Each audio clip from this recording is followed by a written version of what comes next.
চোখ খোলা যাচ্ছে না ইনসিয়া।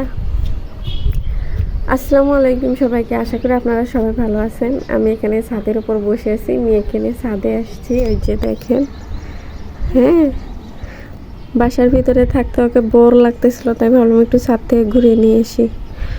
তার ভিতর রোজার মধ্যে তো সকালবেলা তেমন কোনো কাজ থাকে না। কি হয়েছে? কিসের ছবি?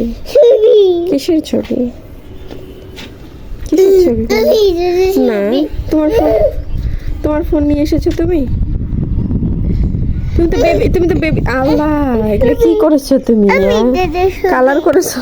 দেখি এদিকে এসো, নড়াচড়া করুন। আলহামদুলিল্লাহ, আলহামদুলিল্লাহ, আলহামদুলিল্লাহ, আলহামদুলিল্লাহ। এগুলো কি করেছো? তুমি তো বেবি দেখতে এসেছো। বেবি কোথায় দেখেছো? ওই যে বেবিরা খেলা করছো, ওখানে দেখেছো?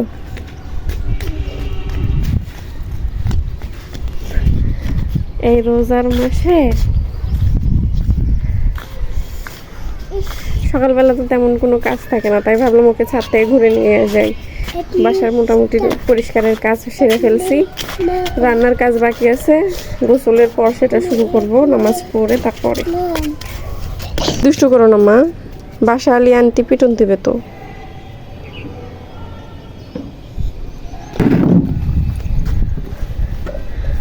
মেয়ে ওই পাশে খেলতেছে, আমি একটু এখানে বসে থাকি। এই রোজার দিনে ঘুমও খুব কম হচ্ছে। শেষ রাতে উঠছি, খাওয়া দাওয়া করছি, নামাজ পড়ছি, তারপর থেকে ঘুম হয়নি, কেন জানি ঘুমই আসেনি। মনে হচ্ছে গোসল করলে একটা ঘুম হবে, কিন্তু গোসল করে তো নামাজ পড়তে হবে, তারপর আরও কাজ আছে। ঘুমের খুব অনিয়ম হয়ে গেছে। তার মধ্যে ইফতারি করার পরে খাইতেও মন চায় না, সেহারিতেও ঠিকমতো খাইতেও মন চায় না। ভাবতেছি তাই স্পাইসি কোনো একটা কিছু বানাই আজকে। শুকনা মরিচের ঝাল বানানোর জন্য আমি এই যে অনেকগুলো রসুন কিনছি, এই রসুনগুলো দিয়ে শুকনা মরিচের ঝাল বানাবো, তাই ছাদে নিয়ে এসেছি এগুলো পরিষ্কার করার জন্য। আর আমার মেয়ে ওইখান থেকে তুলসী গাছের পাতা নিয়ে এসে দেখেন তুলসীর পাতা খাচ্ছে। গোসল করে দিছি না, তুমি ময়লা হয়ে যাবে বাবা, হাত পা সব ময়লা হয়ে যাবে। রোদ লাগছে না তোমাকে? হ্যাঁ, তোমাকে রোদ লাগছে না? বলো বলো বলো, হ্যালো বলো তো একটু, এদিকে এসো, come. Hello everyone, how are you?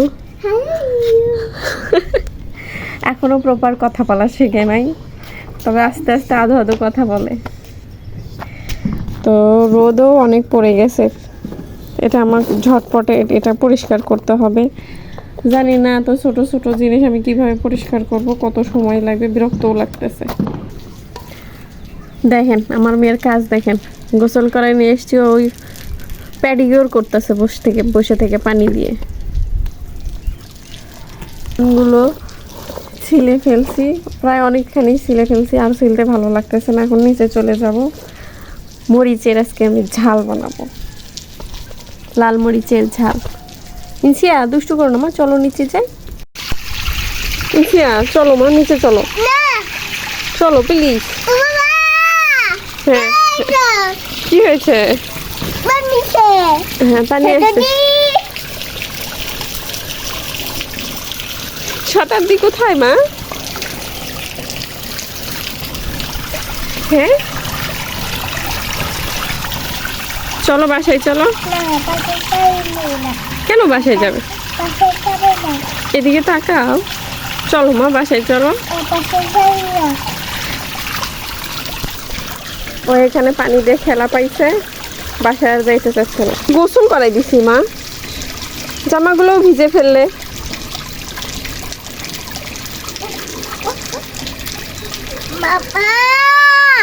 কি হয়েছে? এখন দিয়ে দেবো তেল, জিরা। এখন এর মধ্যে দিয়ে দিব রসুন। রসুনটা আমি হালকা এভাবে বেটে নিয়েছি।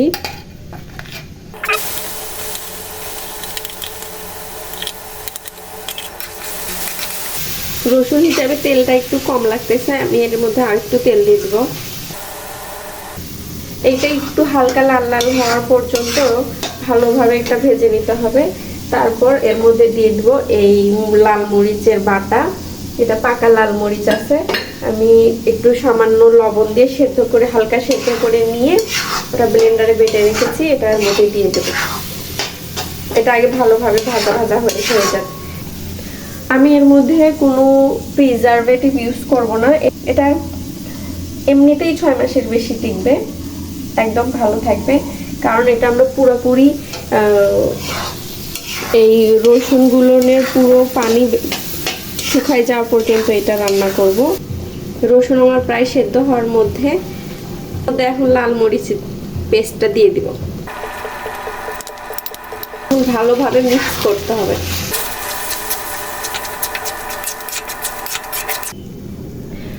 এইটা এদিকে হইতে থাক, আমার এখন শেয়ারির খাবারের প্রিপারেশন করতে হবে। তো এখানে আমি রাতের শেয়ারির জন্য আলু পুরপুরি করব সিম দিয়ে। এর মধ্যে দিয়ে দিলাম পেঁয়াজ, কাঁচামরিচ, আদা রসুন বাটা, লবণ,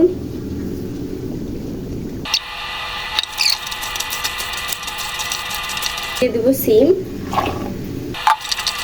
আর দিয়ে দেবো মাছ, দিয়ে দেবো পানি, পানিটা একদম গায়ে গায়ে রাখবো। আর এইদিকে আমার মরিচের ঝাল রান্না হচ্ছে। এইটা রান্না করতে বেশ খানিকটা সময় লাগবে, কারণ এখানে মরিচ আর রসুন ভালোভাবে কুক অবশ্যই হওয়া লাগবে। আর ভেতরে যদি পানি, রসুনের ভেতরে যদি পানি থেকে যায় তাহলে এটা বেশি দিন থাকবে না। এই ঝাল দেখে আমার এই পুরা রসুন দেখে মনে হচ্ছে আমি একটু শুটকি ভর্তা করি। শুটকি ভর্তা হইলে মনে হয় ইফতারিতে, যখন ইফতারি পরে যখন ভাত খাবো ভাত কিন্তু আমার শুটকি নাই, তো ভাবতেছি ভর্তা খাওয়ার যে শুটকি সেই শুটকিটা নাই, তাই ভাবলাম যে এই ছোট শুটকি এইটা দিয়েই সামান্য একটু ভর্তা করব, খুব বেশি ভর্তা করব না। কারণ সৈকত আবার খুব বেশি ঝাল বা শুটকি ভর্তা অত পছন্দ করে না, খাবো তো আমি একাই, খুব বেশি দরকার নেই, সামান্য পরিমাণ করব। প্রপার কুক হয়েছে কিনা, টেস্ট হয়েছে কিনা এটা ইফতারির পরই বোঝা যাবে।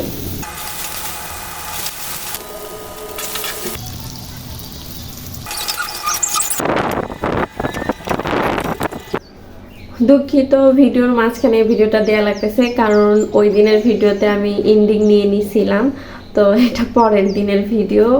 এটার মধ্যে আমি লবণ কম লাগতেছিল, সামান্য লবণ, একটু ঝাল কম লাগতেছিল, একটু ঝাল দিয়ে আবার 5-10 মিনিট রান্না করেছিলাম। জি মা, করে এটা ঠান্ডা হয়ে গেলে এটা জারে ভরে নিছি। এটা দিয়ে ওকে, আমার মেয়েও কথা বলবে, সেই জন্য আসছে, আমাকে কথা বলতে দিচ্ছে না। তো যাই হোক, এটা মুরগি ম্যারিনেশনেতেও খুব ভালো লাগে খেতে। আমার তো গরম ভাতের সাথে ঝাল একটু মিশিয়ে নিয়ে খাইতে ভালো লাগে। যে কোনো ভর্তাতে এটা ব্যবহার করা যাবে। তো চলেন এখন ভিডিওতে ফিরে যাই। আর এই যে দেখেন আমার বুন্দি, দেখেন অনেক সুন্দর ঝরঝরাও হয়ে গেছে, বুন্দিগুলো শিরাও নিয়ে নিছে।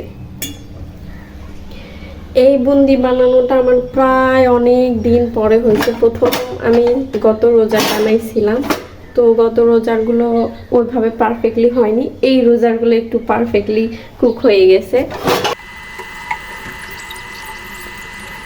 কি ভর্তা রেডি, ভাত উঠাই দিয়েছি, ইফতারিতে আজকে ভাত খাওয়া হবে।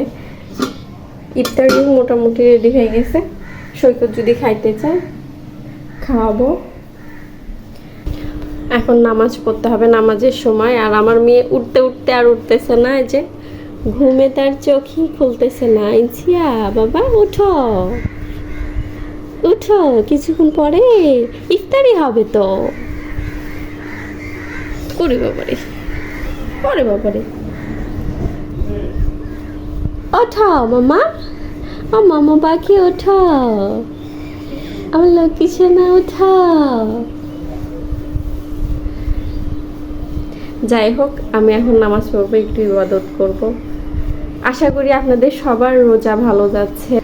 আল্লাহ সকলের মনের সৎ ইবাদত নিয়ত সব কবুল করুক, সবাই সুস্থ থাকুক, সবাই আল্লাহর রহমত যেন সবার ওপর পড়ে, এই কামনা করি। আজকের ভিডিও এই পর্যন্তই থাক। দেখা হবে নতুন কোনো এক ভিডিওতে। ভালো থাকবেন, সুস্থ থাকবেন এবং আশেপাশের অবলা প্রাণীদেরকে অবশ্যই ভালোবাসার চেষ্টা করবেন। আল্লাহ হাফেজ। তুমি কি কিছু বলবে?